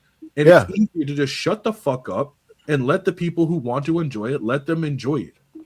Yeah, and Jeff Kaplan pointed, to his point of Jeff Kaplan saying that you had so many people upset about, I wouldn't do that if I was somebody trying to pitch a game to consumers, or that's not very consumer. You're not I wouldn't say that to your consumer, such and such. Like as somebody who, granted, I don't work in the game. Bitches. Correct. As somebody who don't work in the game, I don't design games, stuff like this. But what he said needed to be said. Whether you're a consumer or not, or whether you're somebody who's trying to pitch games or not, it's the fact that this needs to be said. Somebody need to say it, because there's too many of you all out here who trash games. Games, like I said, you're never going to play, that you never had any intention to play, never liked. And that's one of my things is every game is not made for you, and that's okay. You have to learn, not just because you're not included. This is something you're not included, or this game is not for you. You have to be okay with that. And for somebody who does it, if you feel like this game should be for you and such and like, and you got a problem with it, you might need to go get some counseling or go step outside and touch some grass. Get off. Everything is not made for you. Everything is not for you, designated for you. Everything is not going to include you. You have to be okay with that. If you want to participate and play, that's fine. But if you want to sit up here and bitch and complain about a game that you don't, the type of game, a genre game that you don't play and had no intention to play, get out of here, man. Go find something to do. Go play in traffic. You know what this sound like? It boils down to one word: entitlement. That sense of entitlement is a motherfucker. I do think content creators have to take some of the blame on that too, where there are so many frenzies that are whipped up about different games that literally would have never happened organically. But pronouns. A content creator needed to pay rent that month, so they're like, okay, I guess I'll whip up a frenzy. I think Crimson Desert is the perfect example. It's just a game that some people really like and some people don't like. At the end of the day, that is it. But it got turned into a whole thing because preemptively, before the game came out, you saw a lot of content creators kind of ramping up the discourse. They were like, "Oh, some of those industries, they're not gonna like this one. This is one of those gamer type games. You know, anybody who doesn't like this game isn't a gamer." And so they kind of created the foundation already. Game comes out, some people like it, some people don't like it, and they both start shouting at each other. And you're like, what is that called? It's like, is it the true Scotsman fallacy? That's kind of like, I guess it's a version of that could be applied here. It's like real gamers. No gamer would like Crimson Desert. Oh well, I'm a gamer and I like Crimson Desert. Okay, well, no true gamer. Yeah, and I hate that. It gets applied in reverse too. It's like, every gamer loves Crimson Desert. Well, I'm a gamer and I don't like the game. Okay, well, every true gamer would like it, and it's manufactured because it's free content. It's literally free content. If you can get people yelling about a game in any direction, just covering it, taking a side, not taking a side, it doesn't matter. You have a month's worth of videos that you can make. Yeah, you do, and it's so crazy. Like, I try my best. I don't like the rage bait at all. Mm-hmm. I addressed my concern with we didn't see base gameplay footage for base consoles, the base PS5 and the Series X, base console footage. And I addressed my concern. Now, in my video, I stated I'm concerned However, I'm still excited for the game. I'm still such and such. And so many people, I had a few comments. Well, such and such. Well, we got this, man. You know, if it worked on the PS5 Pro, it'll do this. Listen, I get what you're saying.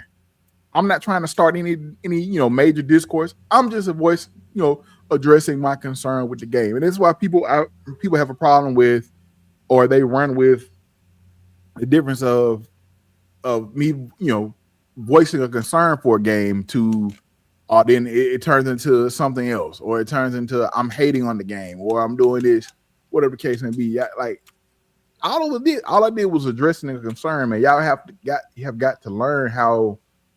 And it goes to a point I was thinking about making or doing of there's no actual critical thinking in game or media literacy where it comes to where I'm telling you one thing and you're hearing something else. Yes. Like I was very clear in what I said, but you took it as this and you want to start a whole. No, I didn't say that. I didn't say that. And it is that's a big problem nowadays in just gaming and just in this content creator world as well, where you do have some content creators who feed into that, who will, like Hydra said, make a real, like I said, will grift and make a whole video or videos for a month about, especially before a game comes out, about how this game is, how that this, from what we see. Like, bruh, like y'all, you have to understand that it's okay. Like I said, it's okay to address your concern, but sitting up here just straight hating or trashing the game, that's where it ends. That's where it definitely should end and shouldn't be. That's my problem. Well, and I think we're also seeing too is like to bring it back also with the whole realm of like mid trash, and people are taking those as like legitimate. That's my review of it, right? That's my review. It's like what's your review of the game? Oh, it's mid. That's cool. Like, did your teacher not ever tell you to show your work? Like, I mean, and that's why I want them to. That's why I always say you should be able to articulate your points to some extent of how, like, where you like, where you don't. Yeah, it sound like a dick for this, but hey, to your point, you gotta start questioning what some of these motherfuckers with the school at. We from Alabama, we in the bottom 45 when it comes to reading levels and stuff. You gotta start asking some of these questions. You gotta start asking some of these questions if you can't articulate where your thoughts come from. It's very obvious too when these thoughts, like you can tell sometimes the thoughts aren't their own. Or they receive the checklist of talking points from a content creator, and they're like, okay, so I'll go through the list, and then once the list runs out, they're like, cooked. Oh, I'm not gonna take the time to explain it to you. You have to look this up on your own. It's like, brother, you don't know. They you don't even know why you think what you do. They need the validation. Concerning. Correct. That's what they're really looking for. They're looking for the validation that whether it's their opinion or not, it's about being correct. So it's not about, and so it's like anyone outside of that who enjoys, let's say, Crimson Desert. Like, I'm gonna be honest right now, I've noticed myself, I'm trying to force myself to like Crimson Desert. I played Crimson. Go ahead. I played Crimson Desert last year at PAX East in Boston. And I played it. Action was cool, but I could just not connect with the protagonist. I gotta feel like that story is gonna be kind of. And then somebody told me it was originally meant to be an MMORPG. I can tell. You can definitely tell. Cliff is the biggest block of wood. Like, as a protagonist, it's actually yeah. So it's like I don't just play games where it's like, oh, this action's cool. What's this story gonna be like? And like I said, the action was cool. Blaring a little bit. I was the only person to be the boss in my little group while I was there. You know what I'm saying? The boy skilled, the boy talented. But yeah, I just couldn't connect with the protagonist. And Husky like, hey bro, you played Crystal Desert with that? I was like, it's all right, it's cool. Now if it came on PlayStation Plus for free, I might give it a spin. But that ain't something I'm spend my money on. And that's why like I just like I'm playing it and like I can see where there's definitely positives to it. But I'm sitting there as I'm playing it, and I'm like, there's just other things I can go play and I can enjoy. I'm the type of person that I don't want to wait. Like, I want that story to kind of ramp up. Let's get going. I can do slow burn games. There's a limit to how long I can do a slow burn. Yeah. Like when I don't know anything at all, or just say like the bare 1%, I'm just not feeling it, and I think that's fine. I think the game's good, and I'm glad there's other people who really, really enjoy it. But for me, I just am not one that does. And I think like that alone is more than some of these other people can handle. Like to be honest, because of the fact of the need for validation. This is why a lot of the outrage and stuff that comes on it, because it's like it's easier, as we mentioned right before we started. It's easy to grift. It's easy to just go with what everybody else is saying about it. Correct. And like, whether and everyone's saying whether the game is bad, whether the game is trash, whether the game is woke, whatever the fuck, Please leave that woke word alone. You gonna make me Listen. go on right. I kid you not. I was having a somewhat of a conversation or discussion with somebody in my comments on one of my TikToks about, because they brought up how a Sweet Baby Inc. destroyed a certain game, and I'm like, what? Yeah, Sweet Baby Inc. And so I'm like, what did Sweet Baby Inc. Because my question, I'm like, what did Sweet Baby Inc. do? Well, they did such and such, such and such. So what did they? So did they develop the game? Man, no, they did such as so. But did it affect the gameplay? No, it was just the. So again, what did Sweet Baby Inc. do to destroy the game? And it's like they can't give me a straight answer, or they can only go once again of what they've heard or what they were told. Put in their agendas. Correct. They're trying to do this. They're trying to do that. Brother. Like, then I bring up games. Then I bring up games that people love, or God of War Ragnarok. They worked on that, huh? They're also working on Wolverine. Did you know that? Huh? Yeah. Insomniac uses them all the time. They worked on Spider-Man too, and it's like if you go and actually look up and do some research as to what they actually did, then and maybe we can have a conversation. I had and it was just once again a game that I really enjoyed, Tales of Kanzera's Owl, but because it was a black studio head or whatever, and so many people wanted to.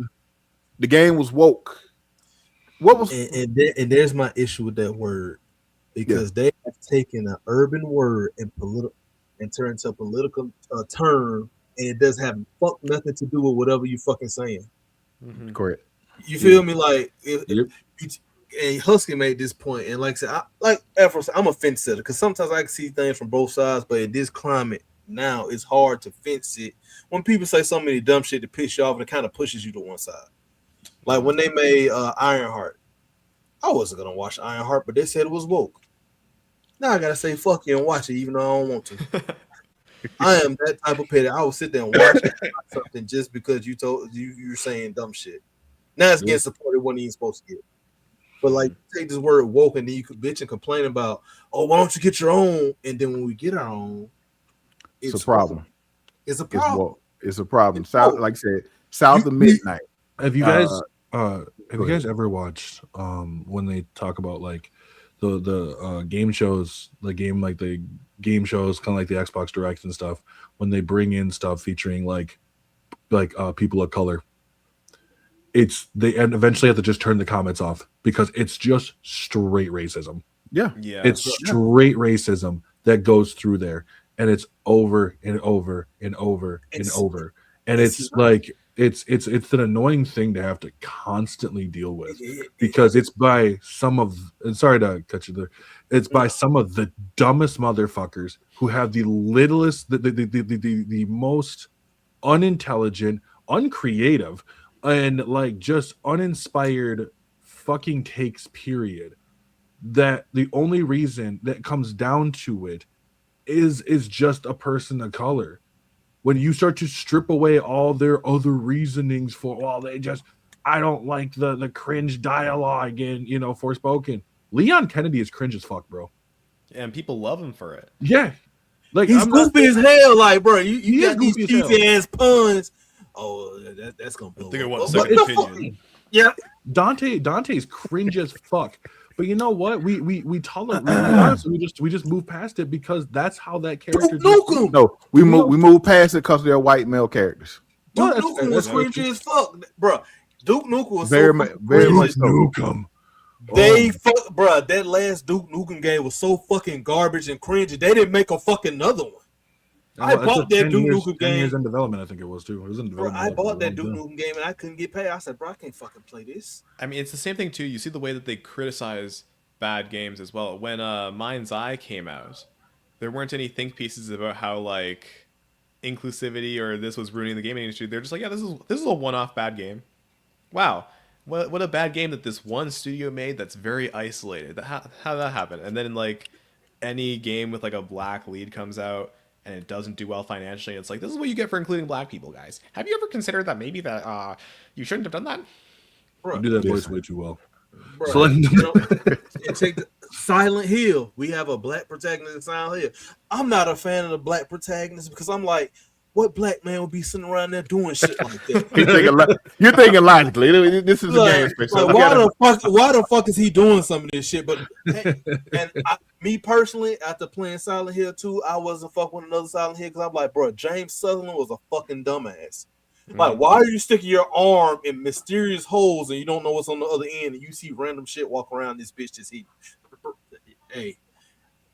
Some points in the game, he's just sticking his arm and shit there, pulling shit out like, oh, I need this for my next subject. How did you even fucking know that was gonna be in there?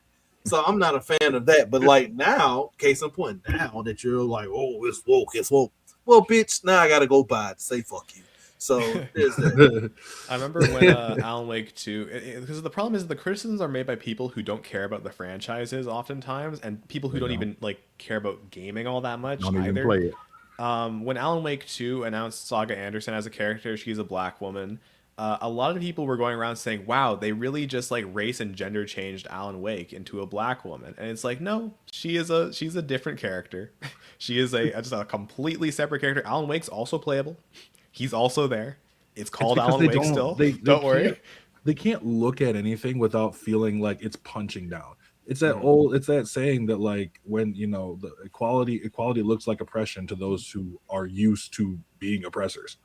And so when they see someone who's a black woman in there who might take that, who has the same spotlight as like let's say Alan Wake, right? No, they're trying to diminish him right away. They're trying to diminish him and to bring her up, and that's never really been the thing. Like, and it's like, give me, and that's why you start telling them, give me examples of when a woman is brought up and is specifically trying to neuter like a male character, the male lead, in order to bring the woman up. And then we can talk about the story. Let's go in there and see if this is actually true, because these people are headline debaters. They see something, they see whatever the fucking black bold print is, and then take that as factual instead of looking at anything else that's actually going on. They can't actually relate the story because they can't fucking read. They can't actually they can't comprehend anything that's going on. And then they let these fucking dudes who are some of the most hypocritical people on the planet tell them that the problems that they have in gaming, in life, is because of a random person that doesn't have anything to do with them. Bro, two points I like to make. One, damn, I lost it. So I'm gonna go with my other point. Like, bro, America, America, as much as we have race issues, we don't have race issues. We have classes issues, and it's usually the upper class pointing at the like other shit to distract people from what's really going on. So it's kind of like one of those things like, oh yeah, look at that. That's why your life is shit right now, because they're giving them all their jobs. And it's like DEI, but it's like, bro, like we don't even benefit from that like that. You feel me? Yeah. So I it's mean, like when you see someone like Pete Hegseth saying that like they've eliminated DEI in the military, I'm like, brother, how did you get this position? You aren't qualified. How are you here? Bro. Right? And that's once again, it's like taking the CEO out of a company and replacing it with the assistant manager. that's literally what they've done with his cabinet and all other positions. Like, why is dude's wife over or doing something with the Air Force now? Whatever she got appointed to do. Like, Who? Wait, Oh, the Drewski. Yeah, yeah, yeah. Why is she why is Don't say her name. She might send you a cease and desist now. Listen, that's why I said Don't say why her is the name. Drewski lady being appointed over the I think something over the military or Air Force, one over the two, and I'm like, She more what? pissed off about that Because they Drew never- than her husband getting passing on. Because they never care. Yeah, no, there's a place in fucking Wisconsin that wants to name one of their highways after Charlie Kirk. And it pisses me the fuck off because I'm like, why? You guys don't know anything about him. He was just some podcaster that got popped. And Facts. so the thing that gets me about it is the fact that it's a bunch of people who are clearly not qualified for the positions that they're in. Like, this is the equivalent of playing dodgeball and only picking the people that you like. And like Hooping they and only picking your homeboys. they picked everybody else but the people that were good. Correct. And Vince this- McMahon being appointed as like the secretary of Education.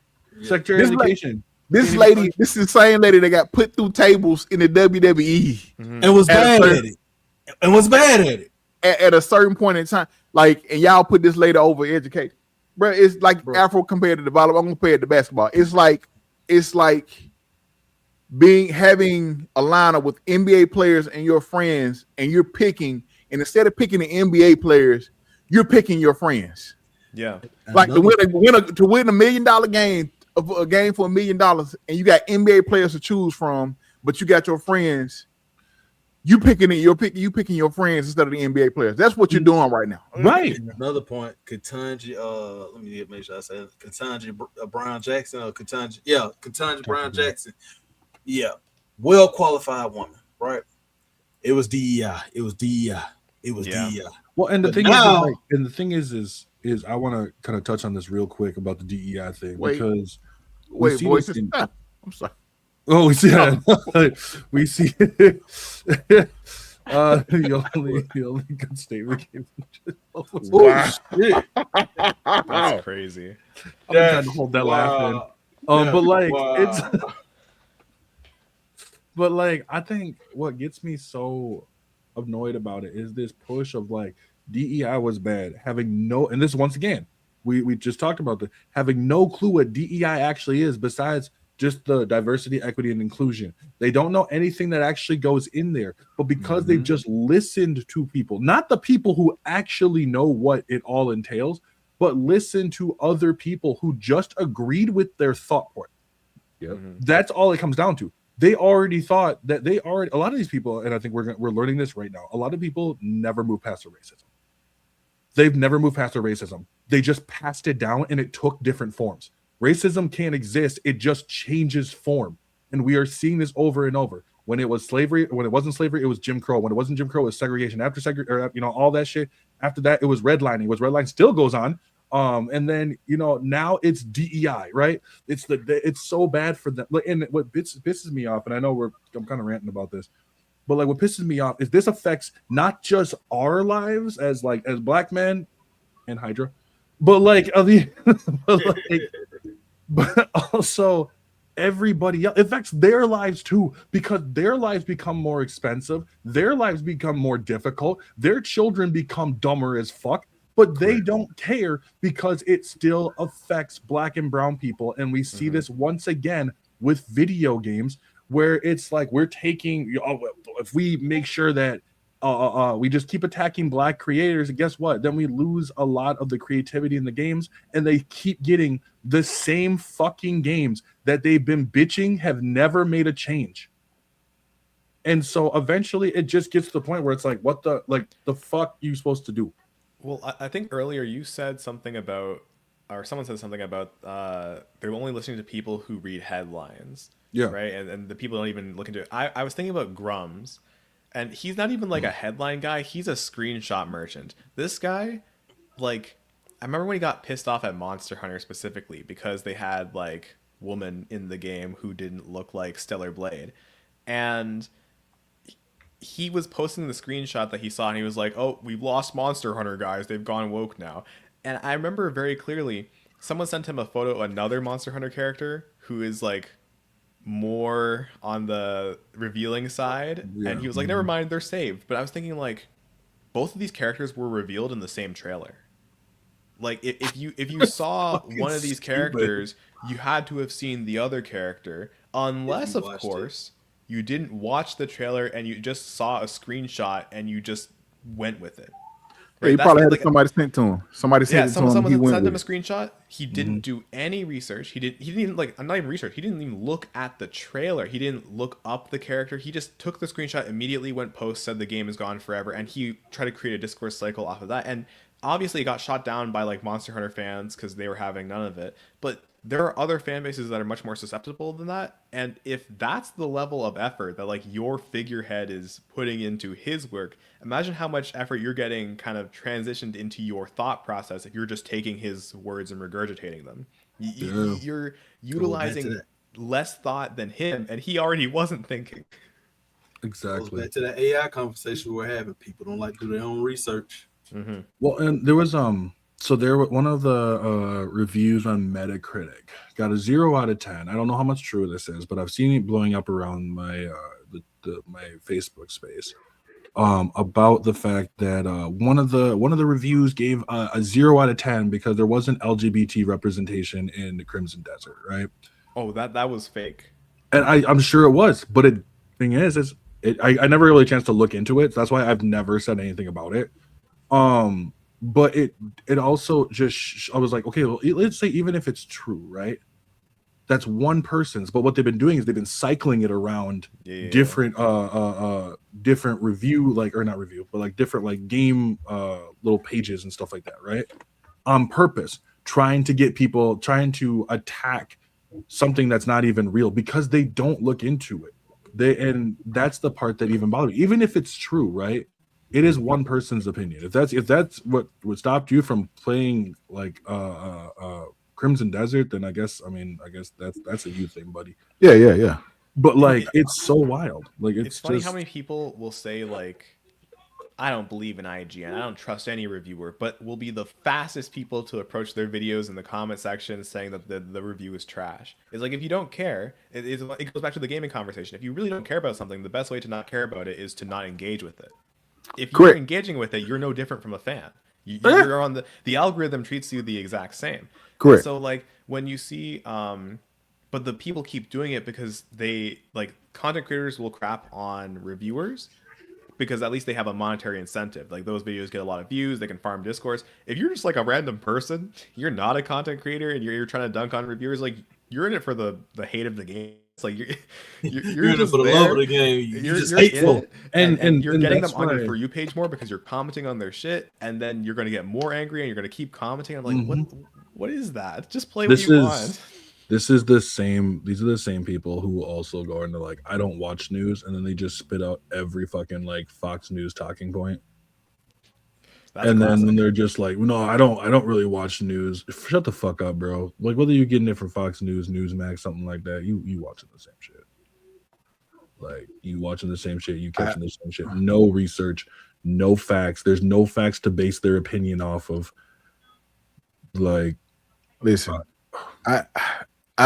it bothers me. It really upsets me. Like I said, you have somebody like you mentioned the headline of somebody, there's no LGBTQ representation in the game, so they, gave, like, whether that was true or not. Like I said, once again, most people will see the headline and run with it.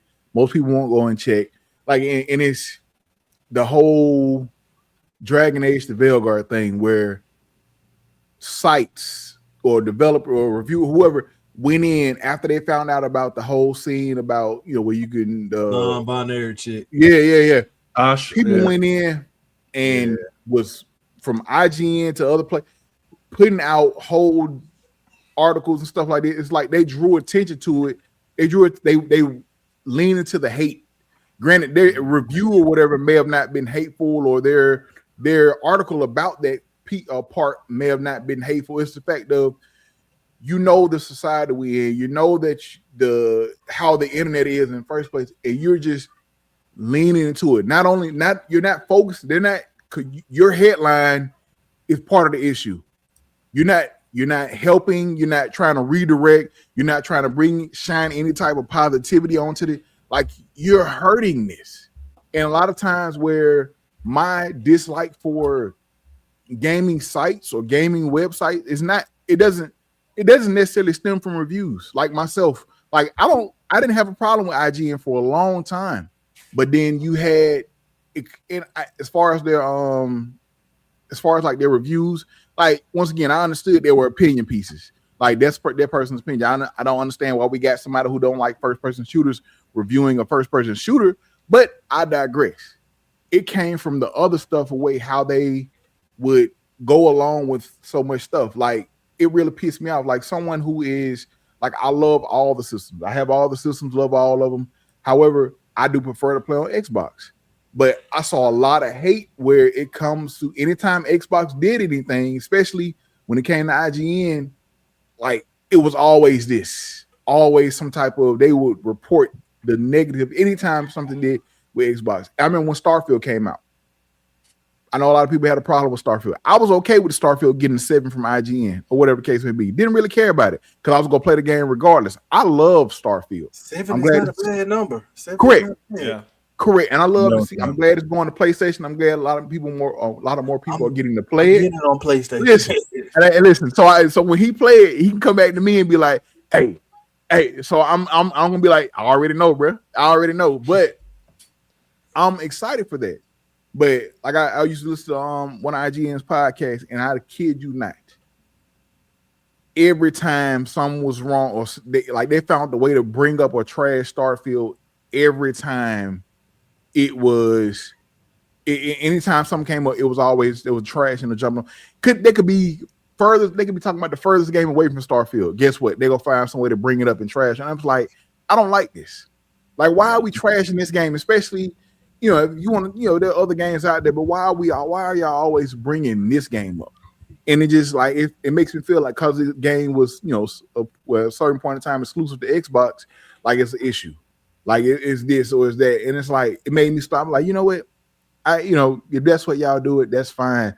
But it's like, once again, it wasn't just the reviews, it was just other stuff. And the other gaming sites, there's a couple of other ones out there that I refuse to even read anything on because like they're pushing a certain narrative and it pisses me off. Like you can't, like there's no unbiased, not say unbiased, but like some type of balanced opinion.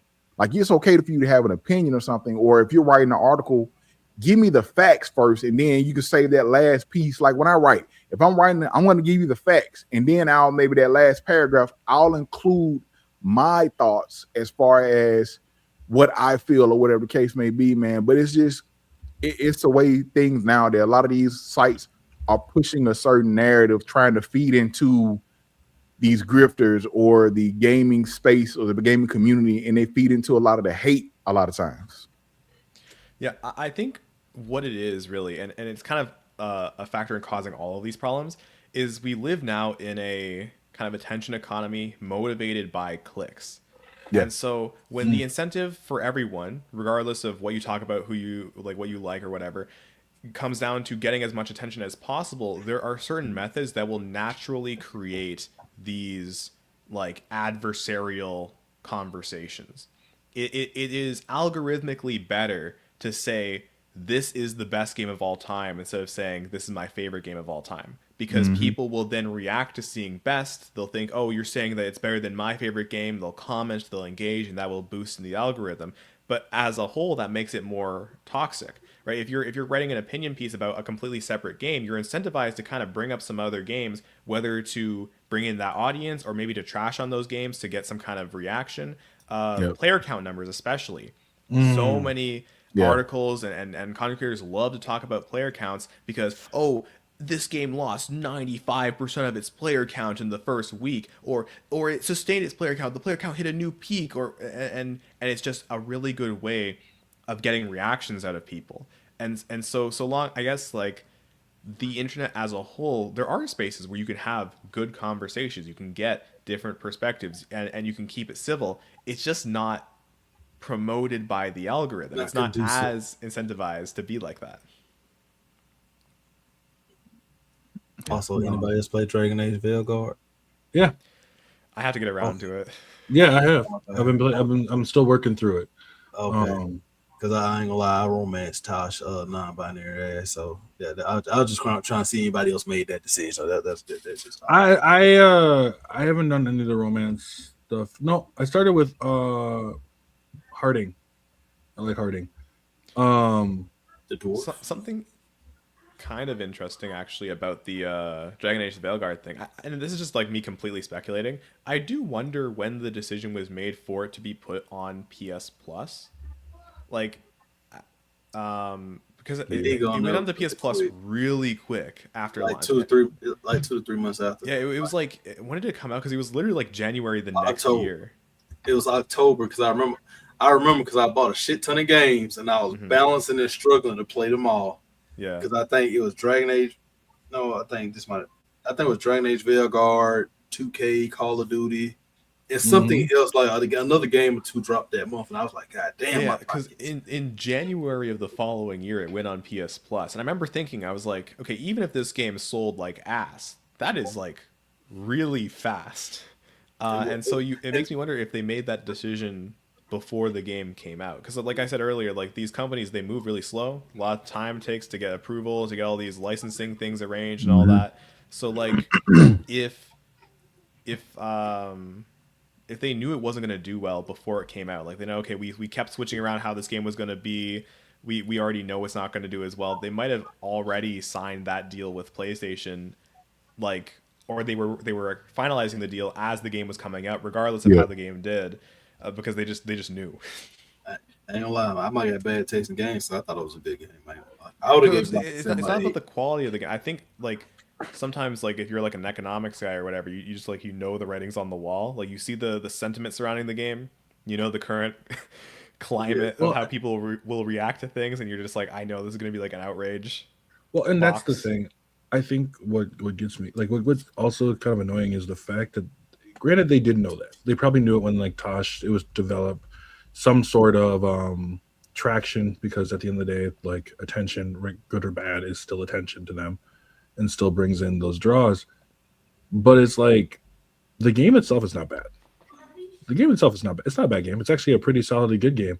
And the thing is a lot of these players or people who even bothered to play it, because of their own inability to really dig into why they did not like it or something, it just damages what an actual really review is. And to be honest, what sucks is as a developer, where the fuck do you go from there? You get fired. Yeah, you just You get laid off. Or you go home. Because that's low key what happened. Because then, like BioWare and a couple other ones, like they lost a lot of people. I just like, go ahead. I just can't imagine it. I can't imagine. The studio got reduced to under 100 employees after the release of Dragon Age: The Veilguard, and they had to keep releasing assurances that, like, I think it was like the new Mass Effect game it's still fine. being worked. Yeah. But it's like they gutted the studio afterwards. But you gotta be passionate about working there. Yeah. If Mass Effect, and as much as I want to play one, I still need to go through the rest of the trilogy, what have you. But if Mass Effect, he ain't gonna get through it. I will. If Mass Effect were to come out, I think even Japan America stated, like, if Mass Effect came out right now, it would probably be called woke. Yeah. Like if this new Mass Effect comes out, and if there's the least bit of anything, like, it's gonna get, you gonna have some people calling it woke, calling it this. Like, you're gonna have some people trying to trash the game if it doesn't have certain, like, if we get the previews or the trailers and all they show is a female ship. Yeah. Oh, they made Mass Effect woke. It's DEI. Like, it's such as a, like, and that's gonna clearly come from.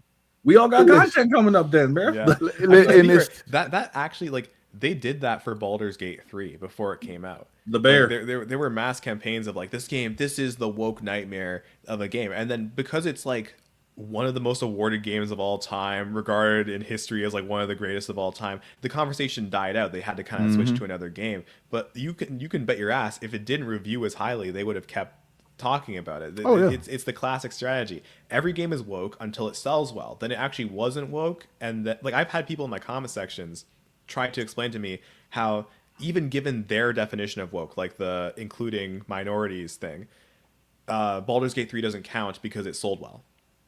And I'm like, okay, but that's not how definitions work. If you're going to define woke, this falls under the definition, and people love it, and it sold well. So that by your own definition, go woke doesn't equal go broke. But the cognitive dissonance, they can't resolve it in their head, so they just say they never define woke, and they just say, okay, this game isn't because it did well. That's why. Go. I'm gonna define woke. I'm gonna define woke as hate speech. If you use a woke, I think you're a fucking hater. How about that? No, it's fair. Yeah. That's why when someone comes in to try to use woke and they're like, "Well, you know what I mean," and I'm like, "No, you got to like sit here and actually explain it to me." The definition. I'm not gonna let nobody, especially, and I'll put this on my own record right here. I ain't letting no white person go and try to tell me what the fuck woke is. So like, I'm not letting any of that shit happen. And I mean, I'm gonna be honest with you. If you can't tell me what a fucking word means, then I mean, I've said before, if you can't tell me what it means, then you don't need to fucking be here. Mm-hmm. Like, you need to be like researching a little bit. You need to go look up. Learn how to articulate yourself. Yep, pretty much. Figure it out or shut the fuck up. Come up with your own ideas. If you don't like a game, that's fine. But like, tell me why. Right? The why is the important part here. We gotta know what your thoughts are, not what some creator you're watching says, not what some other review says, not a word that you can't define. Tell me what you think about the game, and if you can't do that, then I don't care about what you have to say. Correct. No, exactly. And that's the thing. In a world where everyone wants an opinion, everyone feels like their opinion is valid. They get real pissed when they find out that you don't care. These like assholes. Everybody got one. That's true.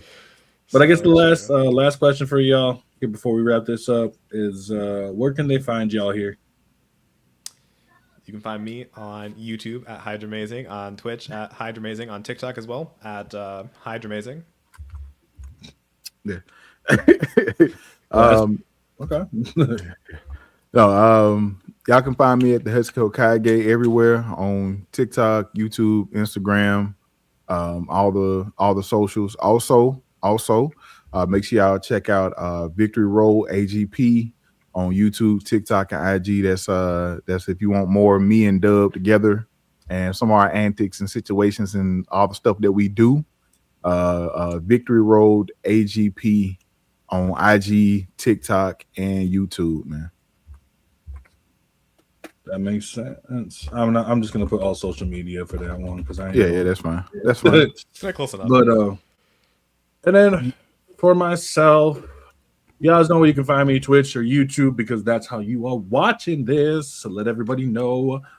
Also up on TikTok, there's me on TikTok, IG, Threads, Facebook, and sometimes I even go outside. It's crazy. And so it's outside expensive. Outside expensive gas, $8 down here. I know. I walk outside and instantly I'm like, damn, I'm gonna start stealing ass to drive my car. It's $8 for real, I know. Downtown LA gas is like $8.50. I usually don't stay in downtown. I stay kind of like outside of LA. I never check gas prices because my gas is always expensive anyway. My gas is usually like $5 a gallon. I so happen to be getting gas the other day, and like I said, I get premium gas, so my gas is always high, so I never check. I just know, okay, I'm gonna put whatever in here. I so happen to hit that fucking premium button. I saw a 6 and a 9, and I almost shit myself. I said, hold the fuck up. So yeah, gas is pretty. Gas. No, you just pushing your own car at that point. Fuck it, I don't need the gas that badly. Yeah. Like I said, I'm work out while you're at it. Yeah, I work from home. I'm just gonna sell ass if I need to go somewhere. Alrighty, y'all. Well, I appreciate y'all being here. Thank you for taking the time for that today. And I got another podcast coming up on Monday here with another special guest, so be sure to check that one out as well. And as always, I'm Taylor from AfroFish OG, and I will catch every one of you motherfuckers in the next one. Bye-bye.